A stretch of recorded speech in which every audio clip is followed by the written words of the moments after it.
budrek dan sakit kepala tung budrek tak tung datang kapan saja budrek ada obatnya nonton kita semua.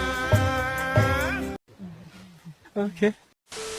Assalamualaikum warahmatullahi wabarakatuh. Hai, aku Fiska Pujianti dan teman-teman aku akan menjelaskan tentang masa pemerintahan Ibu Megawati Soekarno Putri. Dengan mendengar namanya pun kalian pasti tahu kan beliau putri dari siapa, dan kalian pasti berpikiran sama kayak aku. Ya betul, Partai PDI Perjuangan atau Partai Banteng. Beliau merupakan pendiri dari partai tersebut dan beliau juga merupakan presiden wanita pertama di Indonesia. Pengangkatan Megawati Soekarno Putri. Megawati Soekarno Putri adalah presiden kelima Indonesia yang dilantik pada tanggal 23 Juli 2001. Sebelum resmi menjadi presiden Indonesia, Megawati Soekarno Putri menjabat sebagai wakil presiden Indonesia mendampingi Abdurrahman Wahid pada tahun 1999 sampai 2001. Adapun pada masa pemerintahan Megawati Soekarno Putri, Indonesia mengalami krisis di berbagai bidang. Untuk mengatasinya, Megawati Soekarno Putri membangun tatanan politik yang baru yang berlandaskan amandemen Undang-Undang Dasar 1945. Tatanan baru yaitu satu di bidang politik, diantaranya sistem partai baru, sistem pemilu baru, pemilihan presiden dan wakil presiden secara langsung, dan menerapkan mekanisme antar waktu atau rekhal, hak memberhentikan anggotanya dari Dewan Perwakilan Rakyat atau DPR. 2. Ekonomi. Salah satu kebijakan ekonomi pada masa pemerintahan Megawati adalah melakukan langkah stabilitas fiskal, memulihkan fungsi intermediasi perbankan, dan perbaikan ekonomi makro. Selain itu, Megawati juga menerapkan kebijakan moneter yang diperhatikan oleh Bank Indonesia untuk mengatasi inflasi dan dengan mengendalikan jumlah uang yang beredar.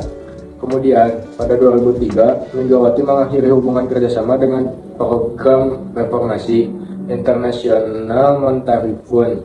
Setelah mengakhiri kerjasama dengan IMF, Megawati mengeluarkan instruksi Presiden nomor 5 tahun 2003 tentang paket kebijakan ekonomi sesudah berakhirnya program IMF untuk menjaga stabilitas ekonomi makro. Usaha lain yang dilakukan Megawati adalah kebijakan imbal beli untuk mendorong peningkatan ekspor non-migas di Indonesia. Strategi ini membuahkan hasil di mana volume ekspor non-migas terus meningkat mencapai 6% atau setara dengan 50,7 miliar Amerika Serikat. Ketiga, di bidang sosial, dibentuk Komite Penanggulangan Kemiskinan atau KPK ini bertujuan untuk mengatasi masalah tersebut. Kemudian dicetuskannya beras rakyat miskin atau raskin yang dijual hanya 1.000 per kilonya. Sementara itu di bidang kesehatan, Megawati Soekarno Putri mengeluarkan kartu sehat, yaitu pelayanan gratis terhadap penduduk miskin. Usahanya pun terbayarkan. Megawati Soekarno Putri berhasil menurunkan angka kemiskinan dari 28% menjadi 18%. Sementara di bidang pendidikan, Megawati Soekarno Putri mengalokasikan dana untuk sektor pendidikan dan pendidikan luar sekolah.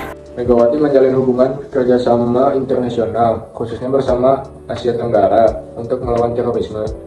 Hasilnya, diterbitkan Perpu tentang anti-terorisme yang kemudian diresmikan menjadi UU anti-terorisme.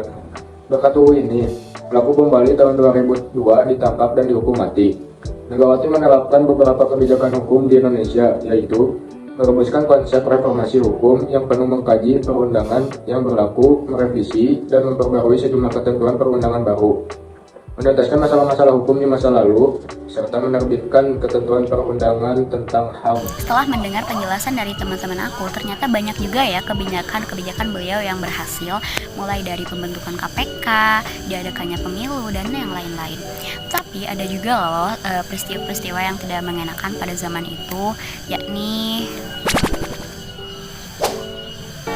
Kalian tahu gak sih guys, menurut beberapa sumber, anak dari Ibu Megawati Soekarno Putri atau Ibu Puan Maharani akan mencalonkan diri sebagai presiden pada pemilu tahun 2024. Apakah jika beliau terpilih menjadi presiden akan membawa dampak yang baik atau mungkin sebaliknya? We never know.